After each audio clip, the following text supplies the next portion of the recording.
الحمدللہ رب العالمین والصلاة والسلام علی اشرف الانبیاء والمرسلین نبینا محمد وعلی آلہ وصحبہ اجمعین۔ اصول حدیث کی گزشتہ کلاس تک ہم لوگوں نے یہ معلوم کیا کہ حدیث مقبول کی قسموں کے بعد مردود حدیث کی قسمیں کیا ہیں اور حدیث مردود یعنی ریجیکٹڈ کب ہوتی ہے۔ تو مردود یعنی ریجیکٹڈ بنیادی طور پر اس کے دو اسباب تھے۔ ایک ہے انقطاع یعنی کٹ آف ہو جائے، اس کو سقوط بھی کہتے ہیں، راوی کا گر جانا یا کٹ ہو جانا بیچ میں سے، انقطاع سقوط، انقطاع و سقوط۔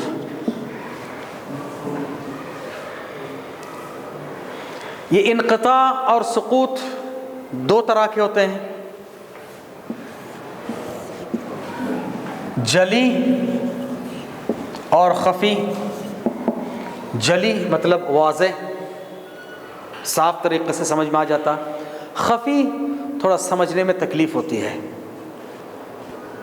جلی کی بنیاد پر 4 قسمیں بنی تھیں: معلق جس کے ابتدائی سٹارٹنگ سند نہ ہو یا پوری سند نہ ہو، دوسری مرسل جس کے لاسٹ کی سند نہ ہو، تیسری منقطع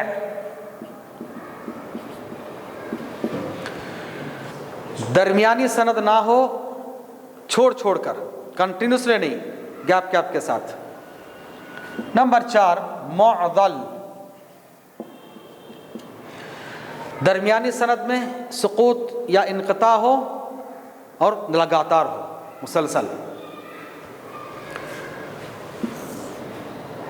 خفی کی بنیاد پر 2 قسمیں بنتی ہے، ایک ہے ارسال اور تدلیس، یہ آج کے لیے نیا ہے۔ ارسال تدلیس،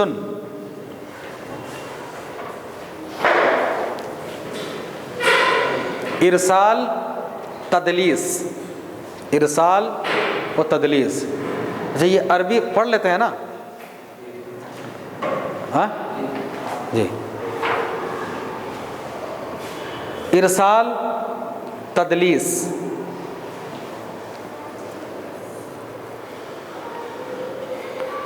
مردود کا دوسرا ریزن بعد میں پڑھیں گے، وہ ہے راوی میں عیب، راوی میں عیب۔ 10 ریزنز ہے، 5 کا تعلق عدالت سے ہے اور 5 کا تعلق ضبط سے ہے۔ عدالت مطلب دینداری، نیکیہ اور دینداری، ضبط کا مطلب ذہانت، میموری۔ عدالت آنیسٹی کہیے، دینداری ریلیجیس ہے اور ضبط میموری کے ساتھ ہے۔ وہ ہم لوگ آگے کلاس میں پڑھیں گے انشاءاللہ۔ آج کا اصل لیسن ہے، سبق ہے ارسال اور تدلیس، ارسال اور تدلیس۔ ارسال یعنی بیچ میں کسی کو چھوڑ دینا، کسی راوی کو چھوڑ دینا۔ ارسال کے معنی چھوڑ دینا، کسی کو اسکپ کر کے آگے بڑھ جانا۔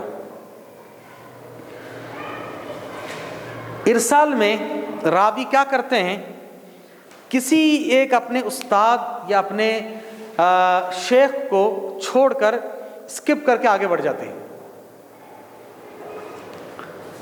اچھے اچھے لوگ بھی کرتے ہیں۔ کیوں کرتے ہیں؟ ارسال کس کو بولتے ہیں؟ یہاں دیکھیے، پہلے ڈیفینیشن پڑھتے ہیں ہم لوگ۔ ارسال کوئی راوی کسی ایسے شخص سے روایت کرے جس کا ہم اثر نہ ہو، یا ہم اثر ہو مگر کبھی ملاقات نہ ہوئی ہو۔ ہم اثر کا مطلب سیم ٹائم پہ نہیں رہے، سیم پیریڈ میں نہیں رہے، ہم اثر۔ میں ایسے آدمی سے روایت کرتا ہوں جن کے پیریڈ میں میں نہیں تھا۔ میں اپنے استاد کو چھوڑ کر استاد کے استاد سے روایت کرتا ہوں۔ میں اپنے استاد کو چھوڑ کر ان کے استاد سے روایت کر دیتا ہوں، بیچ میں نے اپنے استاد کو چھوڑ دیا، یا ایسے آدمی کو میں نے بیچ میں چھوڑ دیا جو میرے استاد تو نہیں ہے لیکن ان سے میری ملاقات نہیں ہوئی، تو میں نے ان کے نیکسٹ پیریڈ میں رہنے والے، نیکسٹ ایرا میں، زمانے میں رہنے والے لوگ سے میں نے روایت کر دی، جس کو کہتے ہیں ارسال۔ ارسال بیچ میں کسی کو چھوڑ کر اسکپ کر کے آگے بڑھ جانا۔ جس کو اسکپ کر دیا گیا، دو ریزن، یا تو اس سے اس کی ملاقات نہیں ہوئی، یا ملاقات تو ہوئی ہے، ملاقات ہوئی نہیں اور سیم پیریڈ میں نہیں رہے، ہم اثر نہیں، مطلب ایک پیریڈ میں تھے لیکن ملاقات نہیں ہوئی، ایک ہی زمانے میں تھے دونوں لیکن دونوں کے آپس میں ملاقات نہیں ہوئی۔ اب ملاقات نہ ہو تو بھی ایک عیب ہے، اس لیے کیا کرتے ہیں، چلو بھائی اس کو چھوڑ دیتے ہیں کیونکہ ایک عیب ہے نا۔ اور کبھی ایسا ہوتا ہے کہ دونوں ایک ہی زمانے میں رہے ہی نہیں، اب ان کو چھوڑ کے وہ آگے بڑھ جاتے ہیں، اس کو کہتے ہیں ارسال۔ سمجھ میں آیا؟ نہیں آیا تو پھر پوچھے گا۔ یہ ایک راوی چین میں بیچ میں ایک کو چھوڑ کر اسکپ کر کے نیکسٹ چلے جاتے ہیں، اس کے دو ریزن ہیں، ایک تو جن کو چھوڑ دیا ہے وہ ان کے اپنے پیریڈ میں تھے نہیں، دوسرا ریزن اس پیریڈ میں تھے لیکن دونوں کی میٹ نہیں ہوئی، ملاقات نہیں ہوئی۔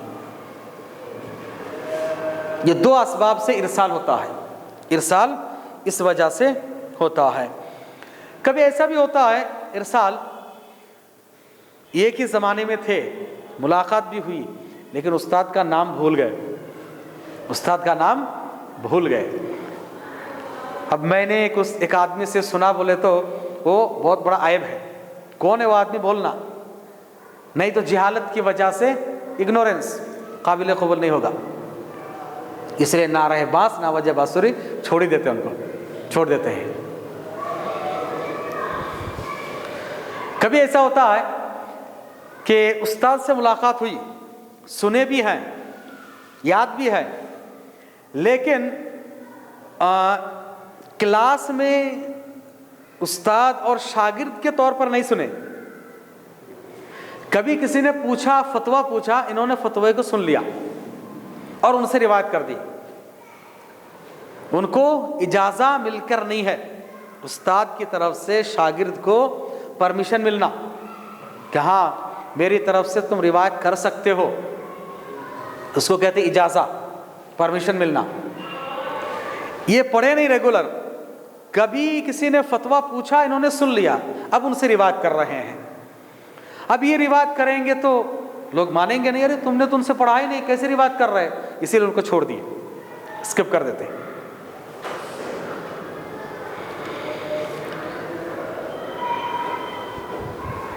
کبھی ایسا ہوتا ہے کہ جن سے سنے ہیں یا حقیقی معنی میں سنے ہیں، وہ ان پر کسی نے کلام کیا، وہ راوی تھوڑا سا کمزور ہے، اب میری سند میں سب اچھے ہیں، یہ ایک آ گیا تو تھوڑا سا کمزور ہو جائے گا، اس لیے کیا کرتے ہیں، ان کو اسکپ کر دیتے۔ ایسے کچھ اسباب ہیں، ریزنز ہیں جس کی بنیاد پر ارسال ہوتا ہے۔ اب اگر یہ ہو جائے تو مردودی ہے، قابل قبول نہیں۔ ہاں جس کو چھوڑ دیا گیا، اگر وہ راوی ثقہ ہیں، ان کے اندر وہ تام الضبط تھے، عادل تھے، اچھے تھے، تو قابل قبول، تو مرسل روایت اس وقت مقبول میں آ جائے گی، مرسل روایت پھر مقبول میں۔ اب مقبول میں اس کی کیٹیگری کیا ہوگی وہ دیکھا جائے گا، پھر کون سی کیٹیگری میں آئے گی، سند دیکھ کر حکم لگایا جائے گا۔ اور اگر غیر ثقہ راوی سے ایسے راوی کو بیچ میں سکپ کر دیے، ارسال کیے، جو ثقہ نہیں ہے، عادل نہیں، تام الضبط نہیں، تو مرسل روایتیں قابل قبول نہیں ہوگی، مردود میں آ جائے گی۔ اس لیے اس کو مردود میں ہی داخل کیا جاتا۔ اور تھوڑا سا خفی ہے یہ، دیکھیے ایک دم واضح نہیں، کلین نہیں ہے، کلیئر نہیں اتنا، کیونکہ ایکسیپٹ بھی ہو سکتا ہے اور ریجیکٹڈ بھی۔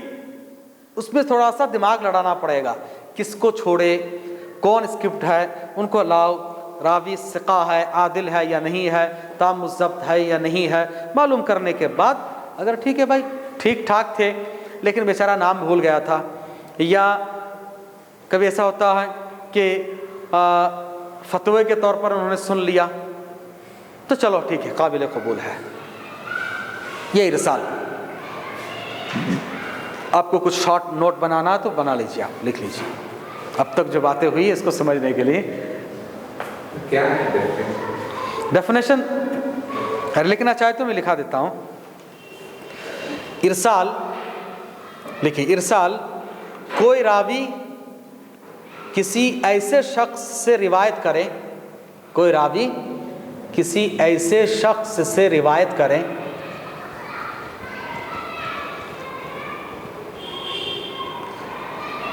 جس کا ہم اثر نہ ہو، یعنی سیم پیریڈ میں سیم ٹائم پہ نہیں رہے، ہم اثر نہ ہو۔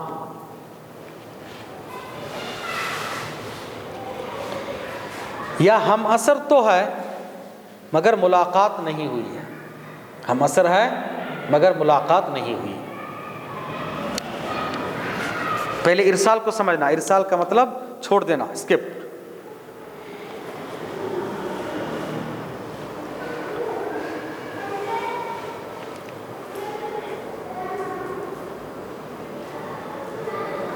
ارسال کا حکم بعد میں دوسرے محدث لگا ہے۔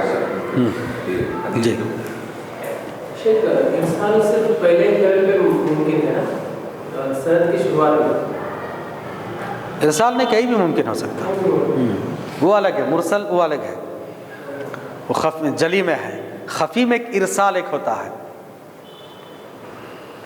یہ جو ارسال ہے یہ صرف پہلے لیول پہ پاسبل ہے، اوپر میں نہیں، کہ میں جس سے روایت کر رہا ہوں ان سے نہیں ملا ہوں، لیکن ان کے اوپر جو نیکسٹ ہے سند میں نیکسٹ، تو میں امیجیٹ جن سے سنا ہوں ان کا نام لے رہا ہوں، لیکن ان کے اوپر جو ہے سند میں ان کا نام اسکپ کر رہا ہوں، تو وہ ارسال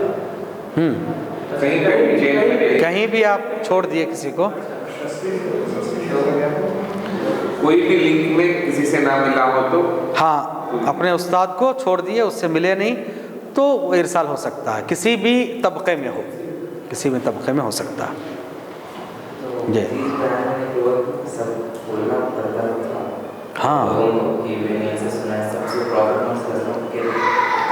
پورے بولنا ابھی پورے ریٹن ہے، حدیثوں میں پورے ویسے ہی ہے، جتنی حدیث کی کتابیں ہیں سب میں ہر حدیث سے پہلے پوری چین ہے۔ ہاں حدیث بیان کرتے وقت استاد بولتے تھے باقاعدہ، ہاں باقاعدہ، تبھی تو لوگ یاد رکھتے تھے۔ اس زمانے میں حدیث پڑھانے کا وہی طریقہ تھا کہ باقاعدہ حدیث پڑھانے سے پہلے محدث آتے اور ایک حدیث سنانے سے پہلے اس کی پوری چین بتاتے ہو کہ میں نے فلاں سے سنا، انہوں نے ان سے سنا، ان سے سنا، ان سے سنا، صحابی نے، رسول اللہ صلی اللہ علیہ وسلم نے فرمایا، تب حدیث بولتے تھے۔ ہر زمانے میں حدیث پڑھانے کا وہی طریقہ، آج بھی مدارس میں جائیے، آپ کو جب بخاری پڑھائی جائے گی صرف ٹیکسٹ نہیں، پوری سند پڑھتے ہیں باقاعدہ، ترمذی، ابو داؤد، نسائی پوری سند پڑھتے ہیں، قال حدثنا فلاں، قال حدثنا فلاں، قال حدثنی، قال اخبرانی، پورا پڑھنے کے بعد قال رسول اللہ صلی اللہ علیہ وسلم، باقاعدہ پوری سند سنائی جاتی ہے۔ یہ اسلام کی خصوصیت ہے۔ صحابہ کہتے ہیں کہ اسلام سند گویا کہ دین کا حصہ ہے، اگر سند نہ ہوتی تو پتہ نہیں کیا ہو جاتا، دین جو چاہے جس کے من میں آئے سب بولتا، یہ بھی حدیث وہ بھی حدیث، اس لیے یہ دین کی بنیاد ہے سند۔ دوسری چیز ہے تدلیس۔ تدلیس کا مطلب ہے عیبدار سند کو بظاہر اچھا بنا کر پیش کرنا. عیبدار سند کو، سند میں عیب ہے، سند میں عیب ہے، عیبدار سند کو اچھا بنا کر پیش کرنا. تدلیس کا مطلب ہوتا دھوکہ. تدلیس کا اصل معنی ہے اندھیرا، ڈارکنیس. تدلیس کے اصل معنی ہے اندھیرا، ڈارکنیس. کسی کو ڈارکنیس میں رکھا جاتا. سند میں عیب ہے لیکن بظاہر ایسے اچھا بنا کر پیش کرنا کہ سامنے والا کنفیوز ہو جائے. تدلیس.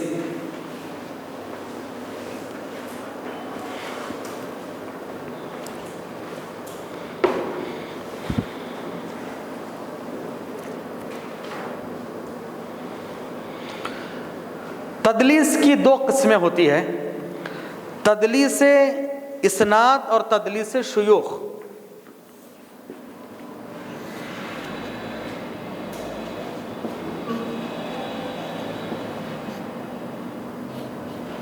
اسناد اور تدلیس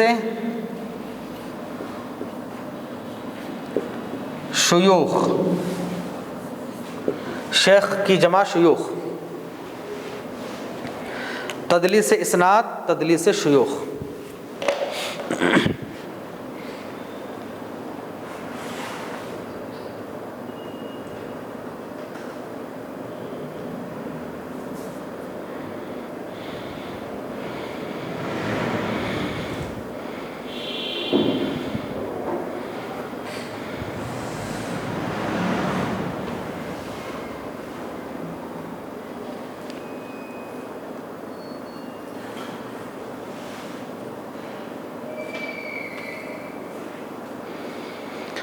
تدلیس اسناد، سند کی جمع اسناد. سند میں تدلیس کریں یعنی سند میں تھوڑا سی گڑبڑی آ جائے. تدلیس اسناد، اس کو لکھیے. تدلیس اسناد یہ ہے کہ تدلیس اسناد یہ ہے کہ راوی اپنے استاد سے نہ سنی ہوئی روایت، استاد سے سنے نہیں ہے، نہ سنی ہوئی روایت ایسے الفاظ سے بیان کریں جس میں سننے کا شبہ ہو. ایسے الفاظ کے ساتھ بیان کریں جس میں سننے کا شبہ ہو. یہ ایک ایسا ریزن ہے تلاش کرنے کے لیے اتنی مغز ماری کرنا، کیونکہ مثال کے طور پر میں استاد ہوں، آپ اسٹوڈنٹ ہیں، سب کو معلوم ہے ہاں فلاں جگہ جا کر پڑھے ہیں. بھائی آپ اگر میری طرف سے ایک چیز بیان کر رہے ہیں جو آپ نے سنے نہیں، ہم لوگوں کو کیسے معلوم کرنا؟ بھائی دونوں استاد شاگرد ہے، ملاقات بھی ہوئی ہے، ایک ہی پیریڈ میں رہے ہیں، دونوں ٹھیک ٹھاک بھی ہیں. اب کیا کر رہے ہیں؟ کسی دن ایبسنٹ تھے یا کچھ بھی ہوا، اس دن کی حدیث نہیں سنے لیکن بیان کر رہے ہیں. کیسے معلوم کرنا؟ بہت مشکل ہے یہ. اسی لیے تدلیس کا فن معلوم کرنا بہت مشکل ہے. تدلیس اسناد کہ راوی اپنے استاد سے نہ سنی ہوئی حدیث کو ایسے بیان کر دیں جیسے کہ انہوں نے سنا ہے. ہاں میرے استاد نے کہا، میں نے سنا، انہوں نے مجھ سے یہ کہا، میں ان سے روایت کرتا ہوں. ایسے الفاظ یوز کر رہے ہیں سامنے والوں کو شبہ میں ڈالنا، جبکہ یہ حدیث پرٹیکولر انہوں نے ان سے نہیں سنی. یا جس استاد سے روایت کر رہے ہیں، یہ استاد تو تھے، پڑھے بھی ہیں، لیکن ان کو پرمیشن نہیں دی. استاد نے ان کو پرمیشن کے لائق نہیں سمجھا. استاد کی طرف سے پرمیشن نہیں ہے، اجازت نہیں ہے، اجازت نہیں ہے، پھر بھی استاد سے روایت کر رہے ہیں. اب اس کو سمجھنا بہت مشکل. کون جا کر پوچھتے رہیں گے اجازت آئی کیا بول کے؟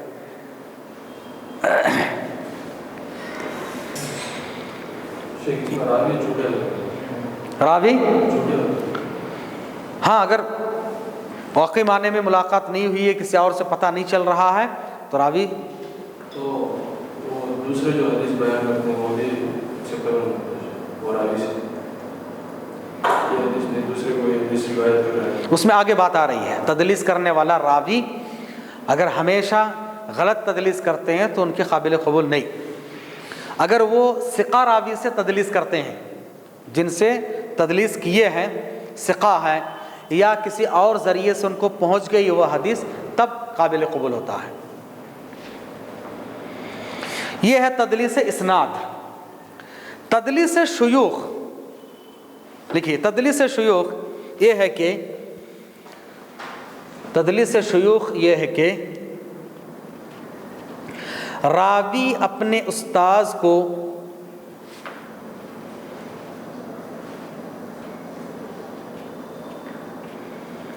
کسی ایسے نام سے بیان کرے، راوی اپنے استاد کو کسی ایسے نام سے بیان کرے جو مشہور نہ ہو۔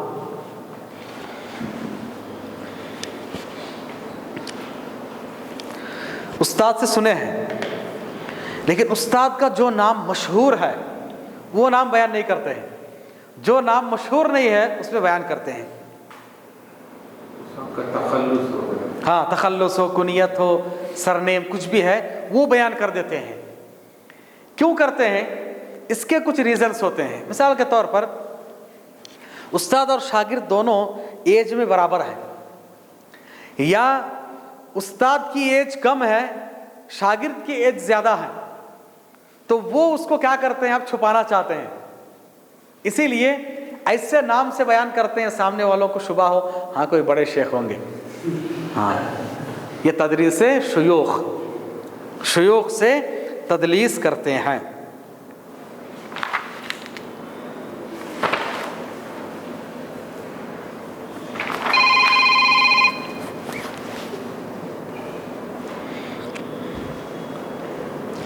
تو ارسال اور تدلیس، آج کے اصول حدیث کے کلاس میں ہم لوگوں نے بنیادی طور پر دو باتیں معلوم کی ہے۔